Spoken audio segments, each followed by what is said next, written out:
met in his surgery, do you call it, many moons ago. And we wrote a paper with the data that Clarky talked about. So I've known him for a really long time. Jim Sargent, and then he'll introduce everybody else. Hello, welcome, this is great. It's the front lines. See, I told you, 30 seconds. Thank you, Danny. Thank you for putting this show on. Of course. So I'm here with 3 pediatricians and 2 mental health professionals. One of the pediatricians you don't see because you're going to see her. She's beaming in from Kenya. So she's going to give us the perspective of a clinical provider in Kenya. We're going to start with the pediatric hospitalist, and I'm going to introduce them sequentially as they go through their slides. Pediatric hospitalist who's going to talk to us about kids that are hospitalized for mental health conditions. And then another one who's a general pediatrician who sees them in general pediatrics practice. And then our doctor from Kenya who sees kids there. And then a psychiatrist and a psychologist who both see kids at Dartmouth Hitchcock.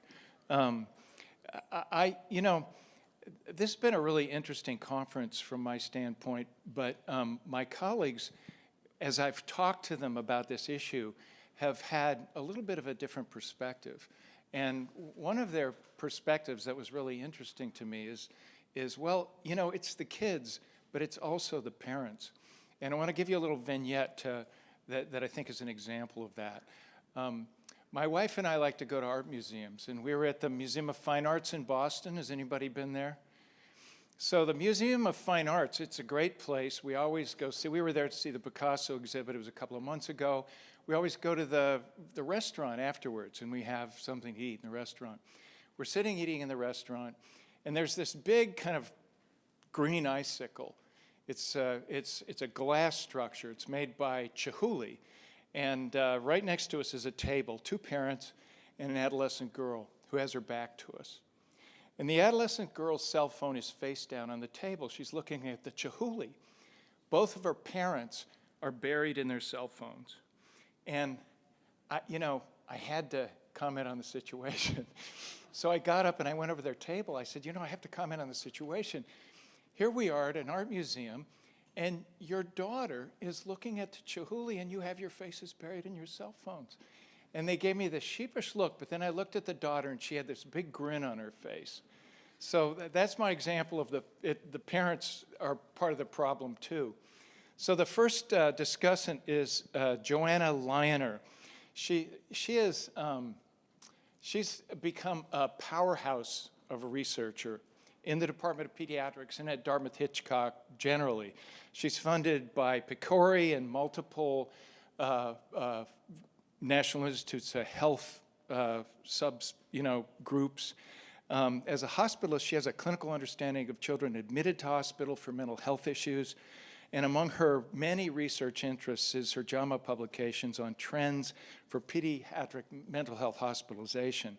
And she's going to give us her perspective on those issues now. Thank you, JoAnna.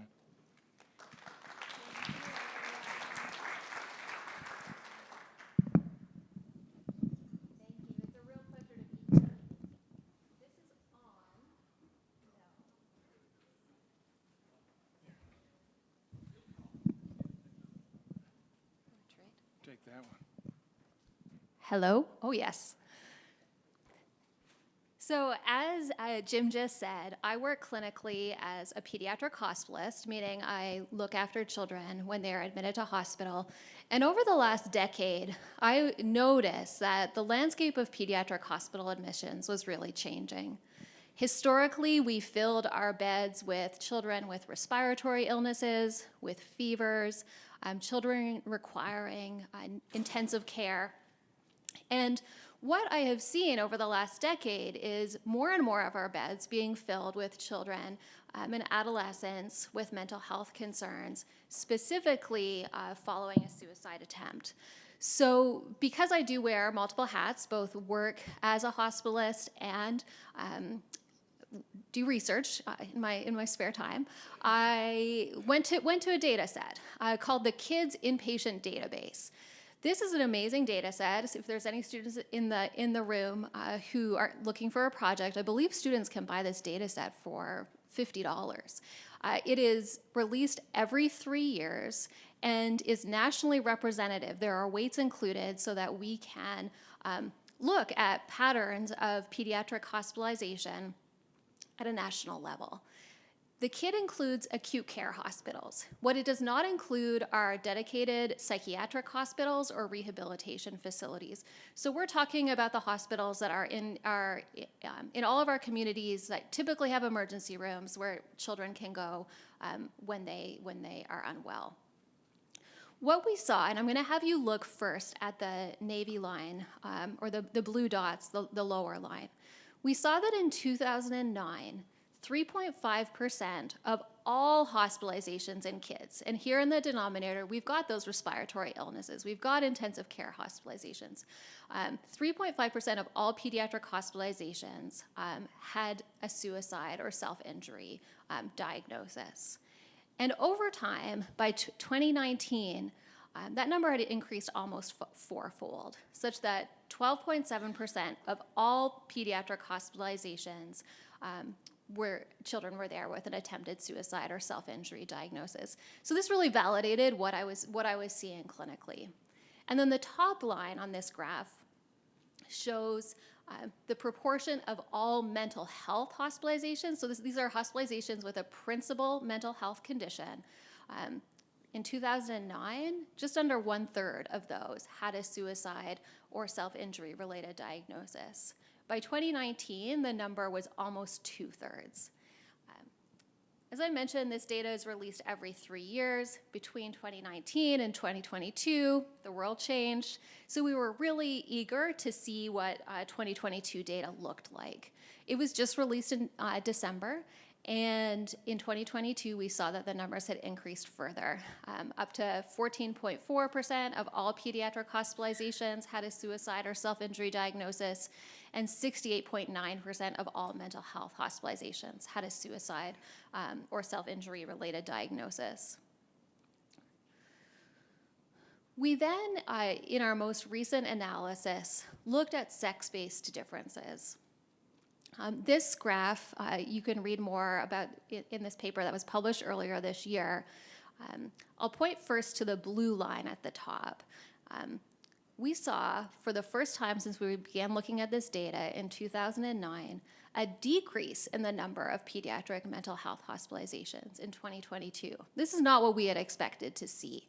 So we dug a little bit further, and what we saw is that year on year, for all of the years that we have available, mental health hospitalizations in females increased.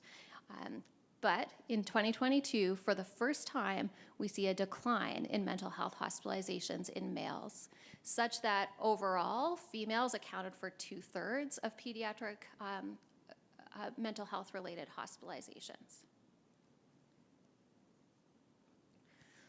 This graph now shows pediatric hospital admissions with a suicide or self-harm related diagnosis. And here you can see, increase, while all mental health hospitalizations, there was a decrease in 2022. We do not see that in suicide and self-harm related hospitalizations. We see year on year increases over time. And you can see that that's being driven by increased hospitalizations in females, who in 2022 accounted for 71% of all suicide or self-harm related hospitalizations. I can see from my work that the health system is responding, but the pace is slow. We have this increasing phenomenon of pediatric mental health boarding, where children and adolescents are waiting in EDs for days, sometimes weeks, for pediatric inpatient mental health care. But on the positive side, we've increased uptake of the National 988 Suicide and Crisis Lifeline, increasing school-related services. So with that, I will pass it over to my colleague, maybe back to Jim first for an introduction, and I'm happy to take questions about my clinical experience or research when we get to that point. Thank you, JoAnna.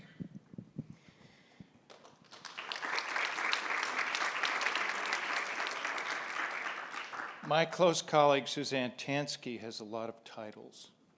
She's professor of pediatrics at the Geisel School of Medicine, section head of general academic pediatrics, vice chair of general pediatrics, and associate director of the C. Everett Koop Institute at Dartmouth.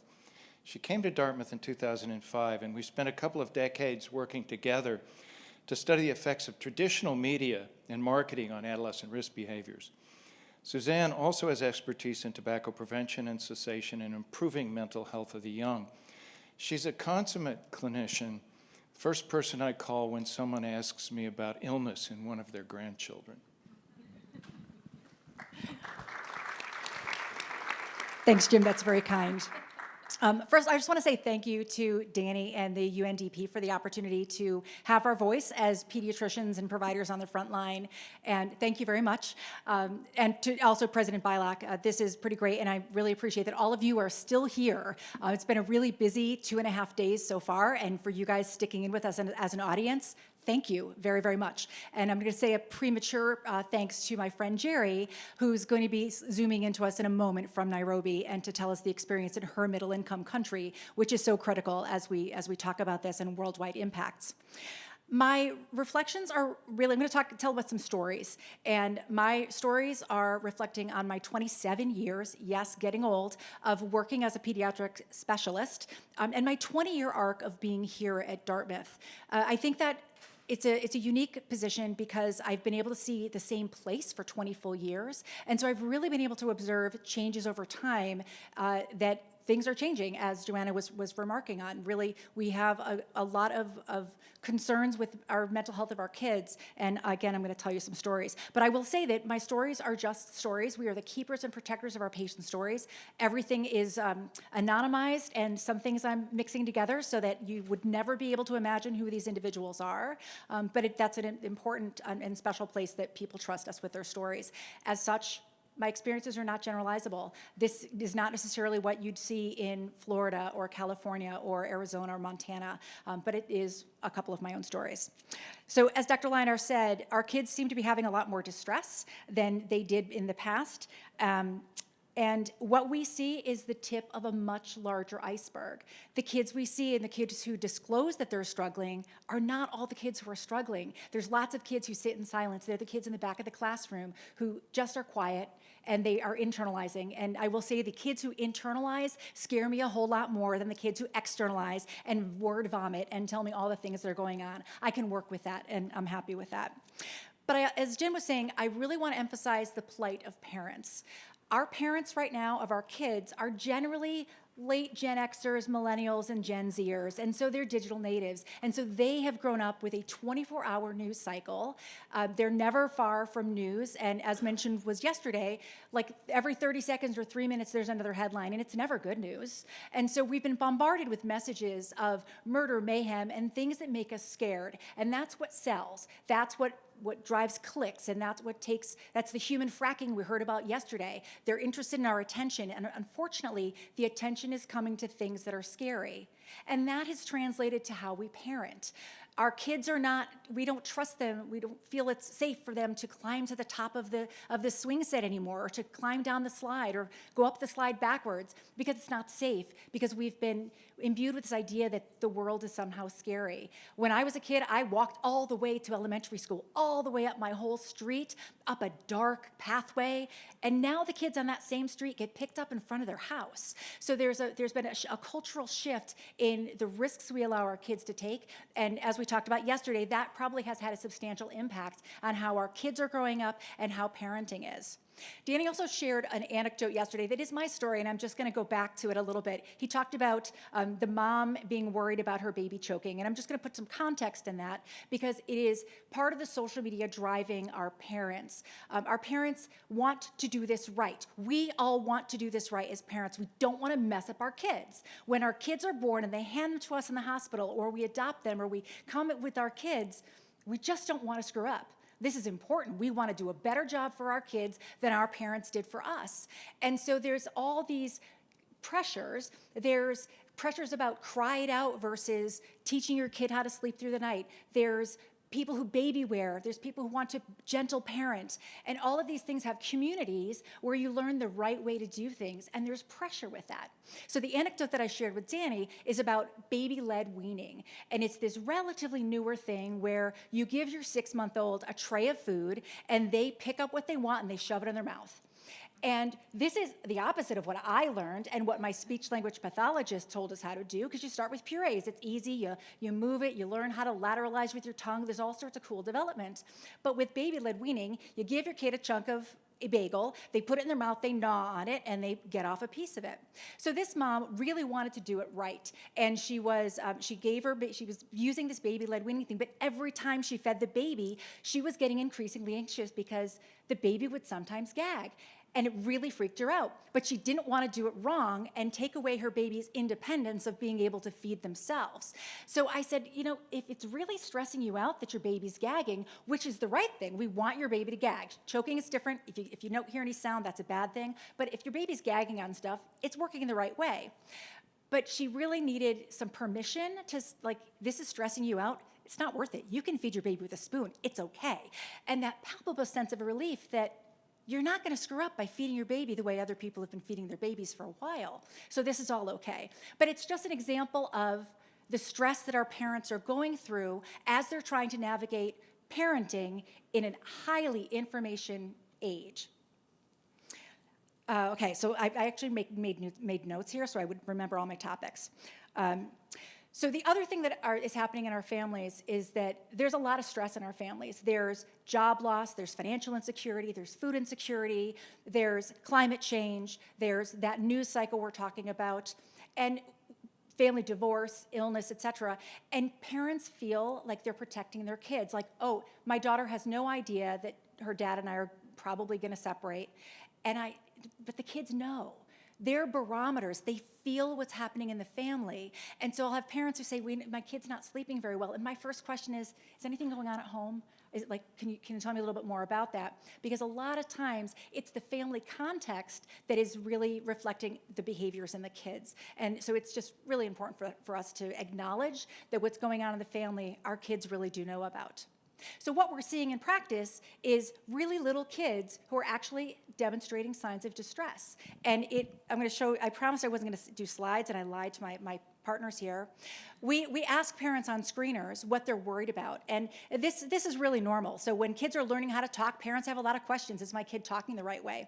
But I want you to look at the far right of this screen, and you see behavior concerns. This is actual data from our patients that we see at Dartmouth Hitchcock, Dartmouth Health Children's, and you can see that around 3 and 4, parents start wondering, is my kid behaving correctly? Are they normal? And we asked this other thing that's called the preschool pediatric symptom checklist. It's 17 items long. You can see them on the right-hand side. As I'm talking, you can take a look at those items. But what we're finding is that almost 30% of our 4-year-olds are scoring positive on this screener. That means that they might be at risk for an emotional or behavioral problem. That's really high. I will note, though, that this is in 2024. These are the kids that were born in the pandemic. These are the kids who didn't see unmasked faces when they went to the grocery store. They weren't even going to the grocery store. So these kids may be different, but these are the kids who are entering our school districts, and these are the kids who are potentially kids who are going to have anxiety as we move on. One of the other things that was reflected over the last couple of days is school absenteeism. And I think Jim's going to ask some questions about school absenteeism, but I want to tell a couple stories of a couple of my patients. We had a lockdown locally a year and a half ago because there was a weapon on school property. And so an elementary school near here was locked down for several hours. And we had kids within that school who were afraid to go to school, very logical. But there were kids who were not in that school who also were very afraid to go to school. And this is something difficult to talk them out of because when they go into the school, if they come in late, they have to get buzzed in. So there are security measures in that school that the kids observe, and it creates this sense of safety but of fragility. Maybe my school isn't safe. I know someone in this other school, and their school got locked down. Am I okay to go to school? And that parent, that family, couldn't get that kid to go back to the school for the rest of that school year. They did homeschooling. So we've now created additional isolation, solitude, maybe solitude is the right word, talking about yesterday, but isolation, loneliness, and separating that kid from schooling, so that kid may not do as well on their standardized test scores or whatever moving forward. And that was an instance where, oh, I'm getting the hook, where we've got a real instance of school absenteeism from an incident that was palpable. Kids will stop going to school for other reasons too. Bullying is a significant problem, and it may be cyberbullying. Cyberbullying is particularly insidious. So there can be an episode, there can be a meme circled around a kid. That kid may not even know that someone is circulating a meme about them until it's already gone to 30 kids on a group chat. And this happened to one of my patients. And this kid he quit his sports team, and he didn't go to school for a couple days. He never told his parents what was bothering him so much that he wanted to quit his sports team. And then they found out that someone had circulated an unkind thing about this kid, and he really couldn't face going back to school. So I'll stop here. I've got many more anecdotes, but hopefully Jim can ask some more questions. But our kids, even our little kids, our school-age kids, our 4-year-olds, our kids in elementary school who do not have a cell phone, even our little kids are really demonstrating signs of distress, signs of anxiety, and our parents are for sure also demonstrating signs of anxiety and distress. We've got a problem, and I'm looking forward to the solutions. Thanks.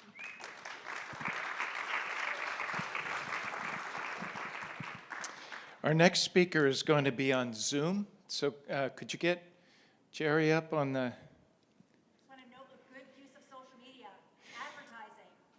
Njeri Karianjahi is an adjunct lecturer at the University of Nairobi, where she is a consultant pediatrician and fellowship trained in adolescent medicine.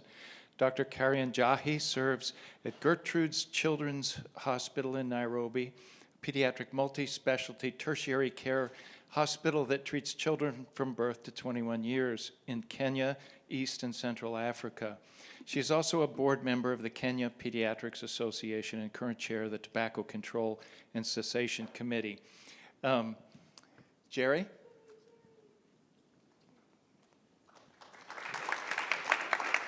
Good afternoon, everyone. And thank you so much. I really do hope you can hear me clearly. I do thank you for the opportunity to be part of this panel, even though I'm far away. And so greetings from a rainy Nairobi. Just to be able to piggyback on what Dr. Sue was talking about in terms of what we typically see. So in my clinic context, I run an adolescent clinic for patients aged between 10 to 21 years of age in Nairobi, Kenya, which is a more urban setting, but we do have patients who are referred to us from both urban and rural settings who come to the clinic. And what has been a thing that we've noticed more of is that there is an increase in terms of stress, in terms of some conduct concerns, as well as depression and anxiety. And before, there had been this huge stigma around mental health, especially in the African and more specifically the Kenyan context, in terms of a lot of people did not want to necessarily have a diagnosis. There's a lot of stigma around what the implication is for the family from a cultural perspective, and also from a social perspective. So what happens from there, and in terms of from the school and the community perspective, what sort of supports there may be. So one of the things, just to be able to take a bit of a step back, in the Kenyan population, so we have about 50 million, roughly about 50 million people in our population. A quarter of that 50 million is aged between 10 to 19 years of age. Now, in terms of mental health practitioners, specifically psychiatrists, we have 150 psychiatrists versus a 50 million population.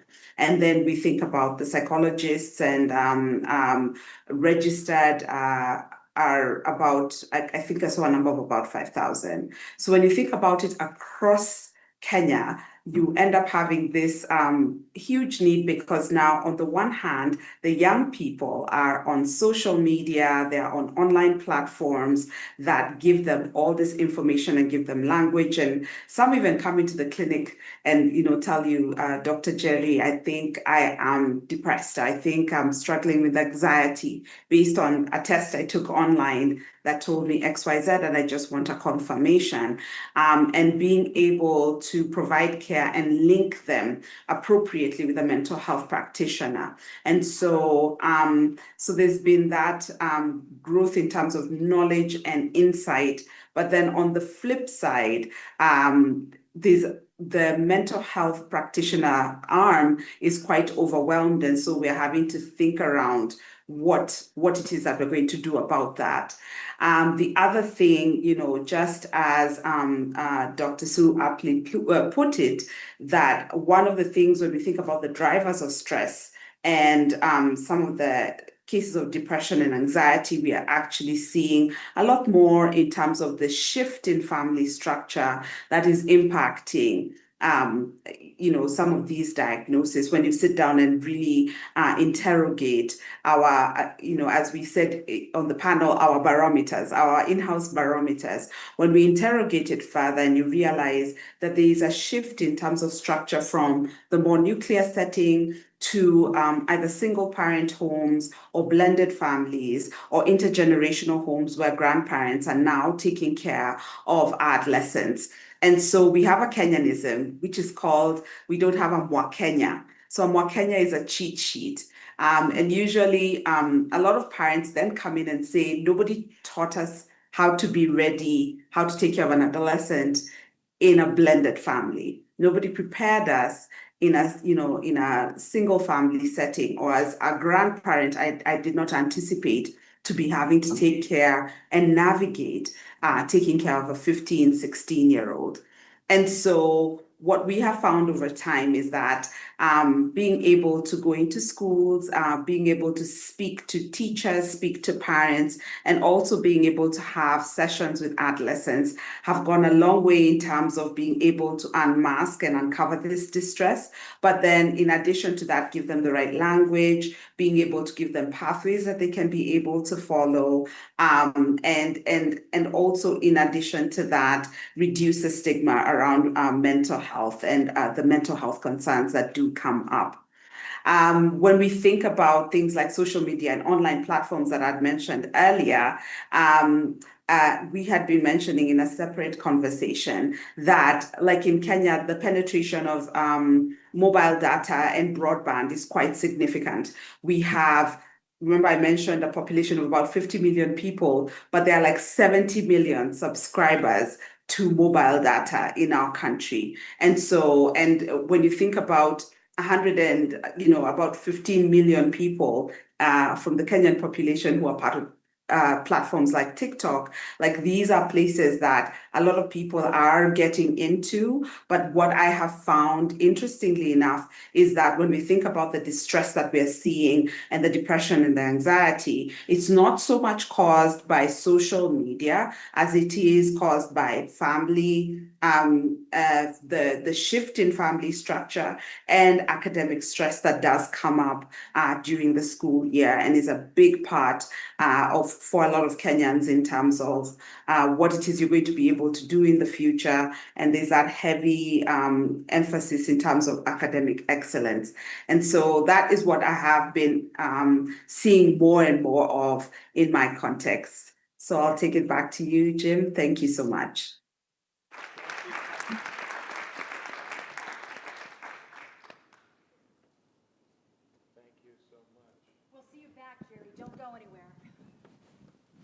Testing. All right, now we come to our mental health professionals. The first is a psychiatrist, Jennifer McLaren, who's an associate professor of psychiatry, pediatrics in the Dartmouth Institute at the Geisel School of Medicine. She's section chief of child and adolescent psychiatry and director of the Behavioral and Neurodevelopmental Service Program at Dartmouth Health.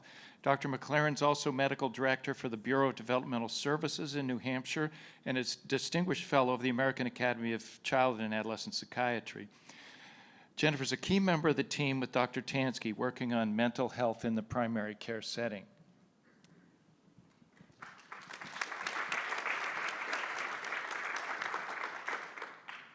Thank you for all being here today. I have 5 minutes, so I'm going to give you a whirlwind tour of what I'm seeing, what I think we should be doing, and what we're doing at Dartmouth Health about this problem. So as a child psychiatrist, I want to highlight what we're seeing, which is really unprecedented rates of mental health issues in children and adolescents.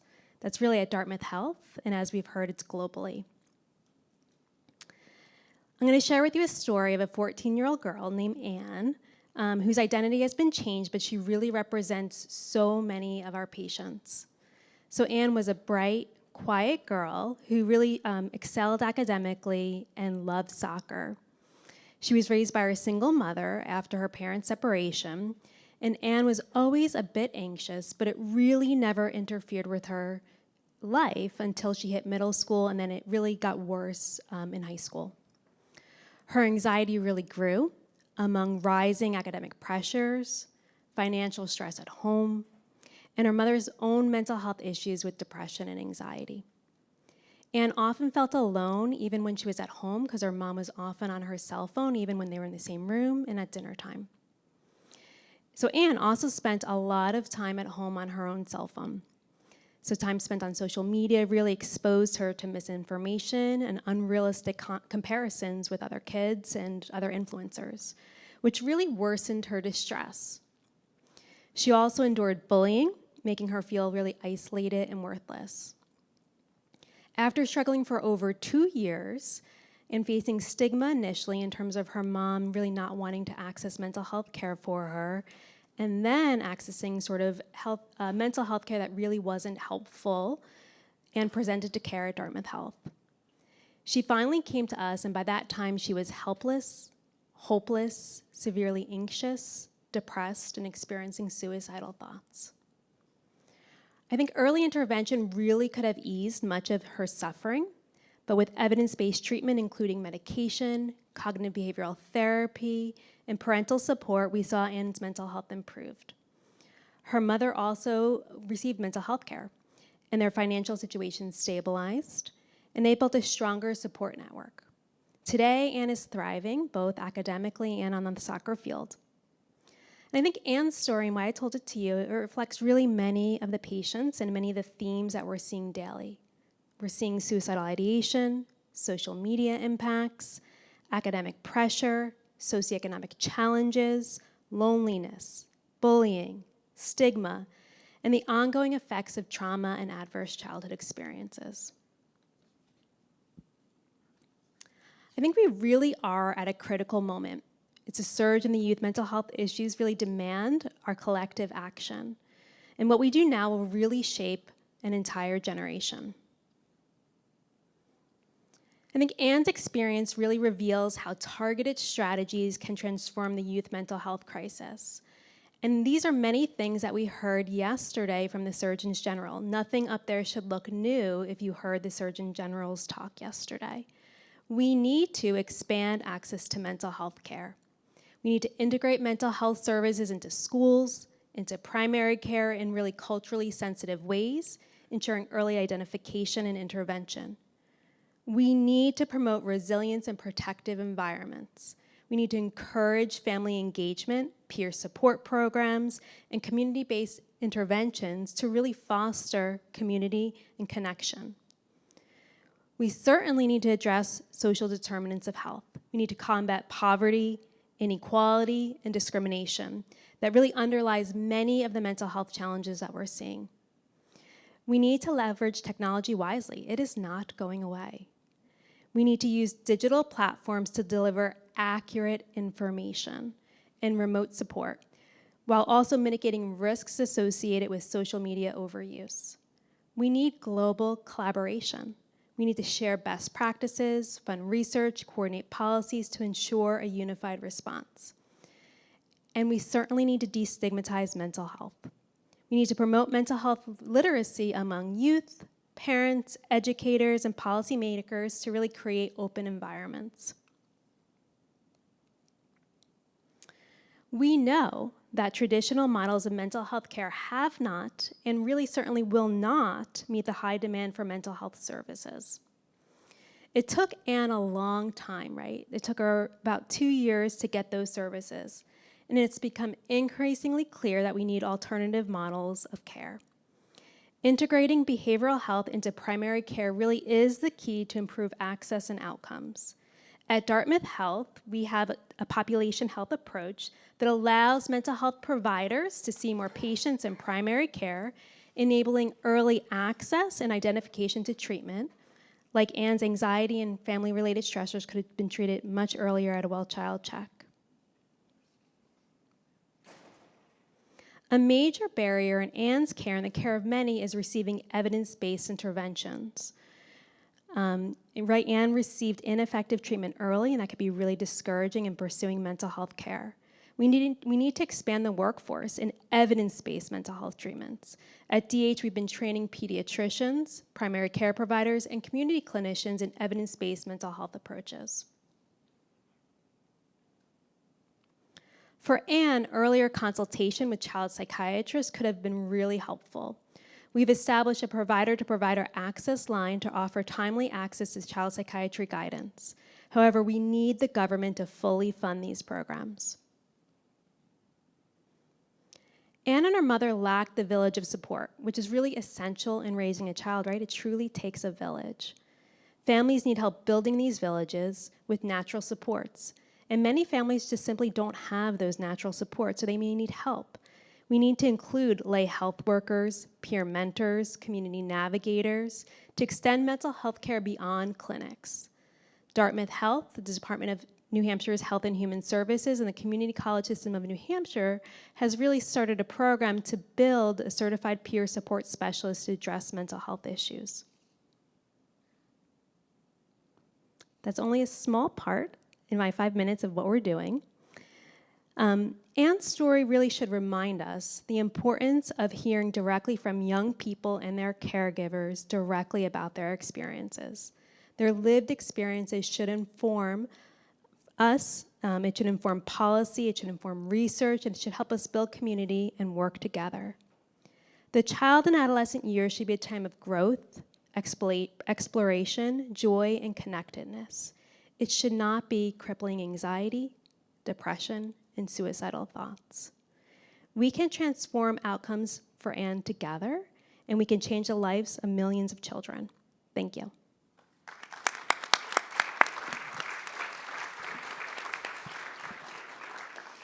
Thank you, Jen.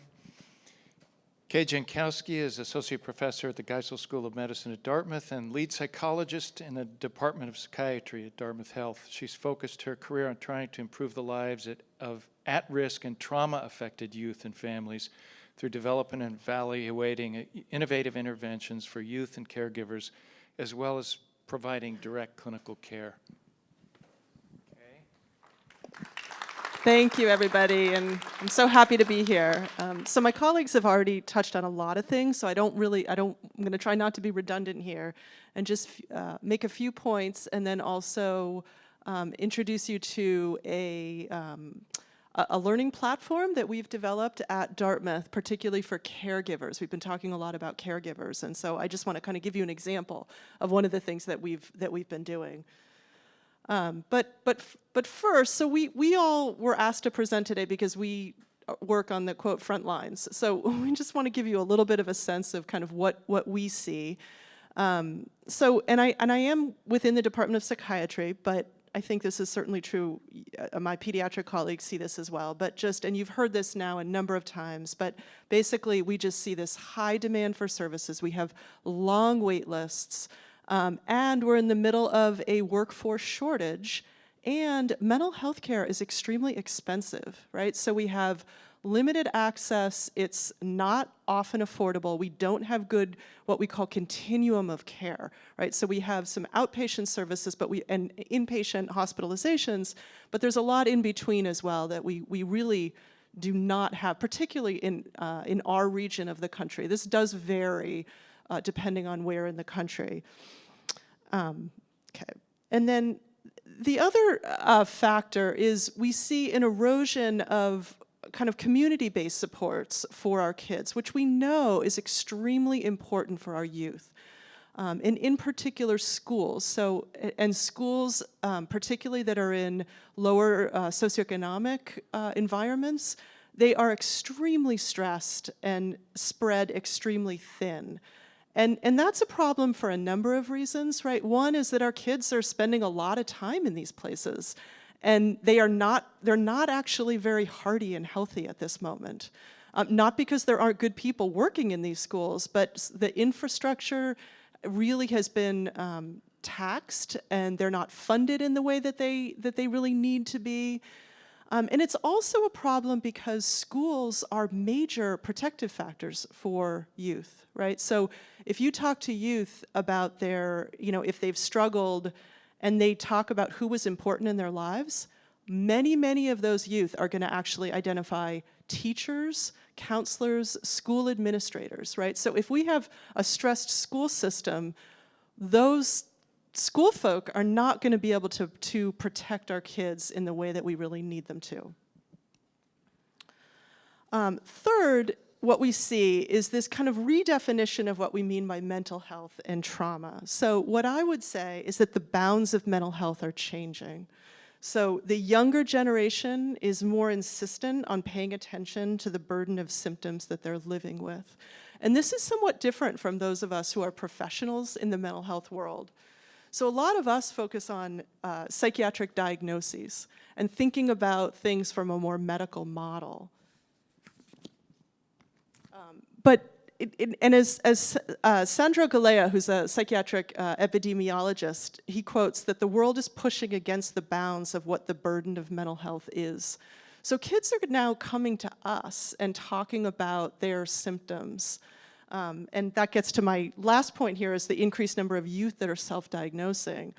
But that kind of kids, their definitions and their conceptualization of mental health is not coming from what we as professionals think about in terms of what depression, anxiety, or PTSD are.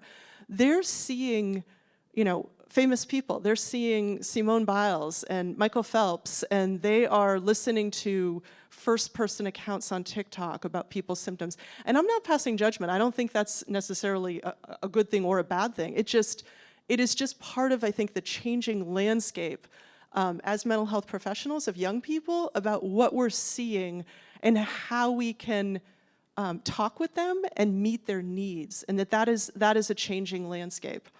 And I would also say that trauma has also changed. So I am a trauma specialist. I've been working in the field of trauma for 25 years.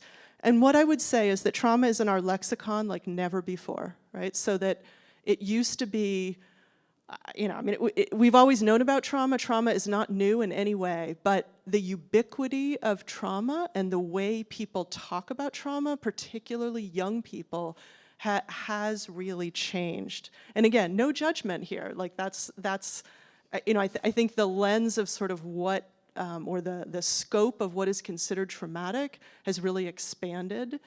And so I think that a lot of young people now come to us and they talk about the role of trauma and the way it has impacted their mental health. And we just didn't see that in the same way, years ago. So I think that is another way that things have shifted. Just to talk really briefly about what we're trying to do, what strategies we're using to try to address some of these things.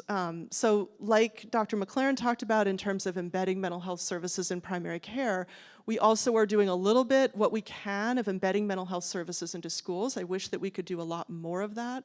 It's actually very hard to get it paid for, which is a whole other issue in terms of payment for services. So even though the science really shows us that the best places to reach kids and address mental health issues is in primary care and schools, unfortunately that can be very hard to pay for, at least in certain regions in our country. I'm going to show you in a minute a slide with some self-guided web-based programs for caregivers that we've developed. We're also doing a lot of training out in the community of increasing mental health literacy of non-mental health professionals. So you've heard me talk about schools, but we're also working with librarians and coaches and after-school teachers and things like that. So really trying to kind of get that knowledge infused into our community with non-mental health professionals. Again, and you know, therapy is not a protective factor for kids, right? So we want to be thinking about how do we build our protective factors to really provide that kind of village of support for our kids. And then addressing parents and their needs. So I'm just going to quickly show you. So Sue and I in particular have been involved in developing something called Behavior Bridge, which is, we've developed so far 4 different programs on a web-based learning platform. And these are for caregivers, and they vary in length, but they are really targeted kind of for, we think about this as kind of either primary care providers or teachers or, you know, different people can send this link to caregivers and provide this information. And one is on managing challenging behaviors, so really looking at kind of behavioral issues, especially in young children. We have another module on building healthy sleep, one on understanding trauma, and one on parenting teenagers. And this is a mix of kind of videos. We have actors, actually. These were pretty professionally built. And we as the professionals, and we did involve youth in creating and writing a lot of the narrative for these different programs as well.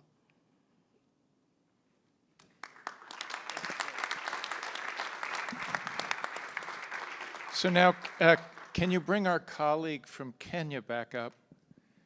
Because we're going to have a little bit of a round table.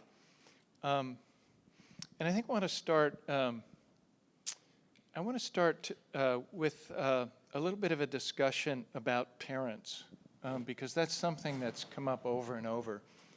You know, what is it about parenting that's changed? Do you think parents' use of social media is like part of the problem, part of the reason parents are so worried about their children? Maybe start with you, Susanne.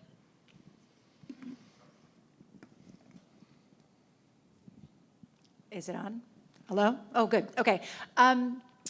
It's tricky. I think the one thing I want to start with is that we can't demonize parents. This is a cultural context in which families are living worldwide, and I think that it's easy to blame parents and say, oh, the parents who did something wrong, but I think we really need to be sensitive not to do that, because again, there's a cultural context to this. We can't turn off social media completely. It is not my parents' day and age, or as we talked about earlier, when you had to go up to the television and click it, turn it off, and in the middle of the night there was fuzz. Cable didn't happen until I was in, I think, middle school. And so it's really a different environment. And for sure, our families, as I was alluding to, they're using social media. They're learning and hearing. They're being bombarded. Human fracking again, bombarded with messages about the right way to do things. And I think that can be really insidious and sometimes toxic, and set really unrealistic expectations for what the parenting world should be. And I think that's really hard. And it's a community's job and role to support families and support parents in their parenting, more so than media, where it's not necessarily reality. There's these beautifully curated images of calmly sleeping babies and kids who sit behaving so nicely at the dinner table and at restaurants. And, you know, parenting's messy. It's chaos. And I think that we need to honor the chaos and let parents know that it's okay if their kids are screaming in the aisle at BJ's. That's normal. That's real. Njeri, I see you nodding your head. Is there a Kenyan perspective on this? Absolutely. I think for us growing up, for a time, television would come on at 4 p.m. and by about 10, 11 p.m. it would go off again. We'd have very limited programming. And so that's where most of the parents who are parents of teens now grew up in. That was our context. And now for a lot of young people, they're having social media bombarding them left, right, and center all the time. It's nonstop. And so being able to have that sort of setup and having a parent trying to navigate that ends up being quite challenging. But the thing I keep reminding parents, even as we point out the challenges that have come up as a result of something that's linked with the family. Uh-oh. That's Here, too bad. I'll jump in until Njeri could join back about parenting. I think, parenting is one of the hardest things that we do. I'm a parent of 3 children, and I went to medical school and residency, and parenting, hands down, is harder than that. And I think we give parents very little upfront support, right? We need to talk more from day one when children have a newborn about how to parent them and give them support and regularly in terms of parent behavior management training. I think every parent should get systematic evidence-based training on how do you parent a child? How do you parent a teen? And it's not easy to build that village of support. I have a village of support, but it takes a lot of time to maintain that village to help raise my 3 children. So we need to support our families and give them the resources that they need. Njeri, do you want to finish? Sorry, we lost you. Yes, I do apologize for that dropping off. The last thing I'd wanted to say is that I'm constantly telling parents and caregivers that for us as the clinical team is that we are partners with you in trying to help this young person through this dynamic time of transition. Like we said, there's no cheat sheet, and everybody is unique in their approach. And so we're going to partner together to figure it out and all of us to safely navigate to the other side of this. Thank you. Thank you. Okay, I want to explore the issue of self-diagnosis a little bit more. Could some of the trend that we're seeing in mental health problems among youth, could some of the increase just be that youth have become aware of issues like anxiety and depression and really conceptualize it now in a different way from how they used to? Sure, yeah. I mean, I think that's a good question. I don't know that that necessarily explains the increase in mental health problems, but I do think it is a new phenomenon, right? That is, we are seeing a lot more kids, particularly diagnoses of autism, for example, or ADHD in some ways too, that we're just seeing, and that I think is definitely related to social media, right? So kids are seeing self-diagnostic questionnaires. They're seeing little videos on TikTok that are very short, that of their peers talking about their own experiences. And I think, it's easy as a mental health professional, I think, to sort of criticize that or to say, oh, that's not a good thing. But I do think that there are some benefits. There definitely are risks because there's a real risk for misinformation and not seeking a professional help or a professional diagnosis, or having that delayed. But there also are some benefits. I think kids are more likely to. It's like mental health literacy. They're more able to sort of have some language for what they might be experiencing inside, and they might be more likely to seek help. There's a pediatrician in the audience, Nancy Morden, who I planted for a question. You don't have a question? Huh? Turkington. Sorry, Nancy. You don't have a question? Coming Yeah? to you. I always have a question. Thank you for asking. It's for the hospitalist, and it's a very Dartmouth question. You mentioned that since the vaccines for Haemophilus influenza and pneumococcal and rotavirus, and since better management of asthma, we've really seen a decrease in childhood hospitalization for acute illness. But we're seeing a rise in mental health. It's very Dartmouth. Around the turn of the century, Dartmouth did all the research in showing that if a community increases ICU beds, we fill those ICU beds, but the outcomes of the medical care in that community are no better. So 2 questions. 1, how do you know that we're not just filling these empty hospital beds with mental health diagnoses? And 2, how do we know that the hospitalizations are benefiting these children? Thank you. That was a very good planted question. Thank you, Doctor. So a couple of things. First, context. What I didn't show is that actually every year from 2009 until 2022, the number of pediatric hospitalizations nationally has decreased dramatically so. And the sort of most popular statistic out there is that 20% of pediatric beds have closed over the last decade. So it is not, I don't think, a matter of these hospitalizations being sort of replaced. We actually have declining capacity, and at the same time, while all the other types of hospitalizations are going down, mental health hospitalizations are going up. Are they beneficial? The context here is that these are acute care hospital beds, not psychiatric beds where children are receiving intensive therapy. They are largely there, I believe, waiting for beds in other places. So I would say categorically, this is not a good marker that we are seeing. Like this sort of acute care environment, children being hospitalized there, a subset have had a suicide attempt and require medical management, and that's the appropriate place for them. But many are there waiting because there are so few other resources, whether they're adequate inpatient psychiatric beds or adequate community-based resources. And so children sort of get stuck. And my hypothesis is that part of the reason that we are seeing the decrease from 2019 to 2022 is we've gone from, as a general pediatrician, having very few mental health skills to actually developing the capacity to risk assess.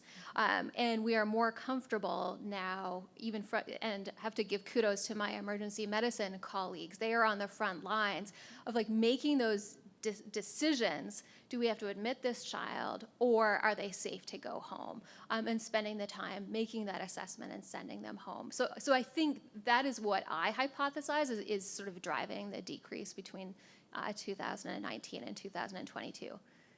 One last plug.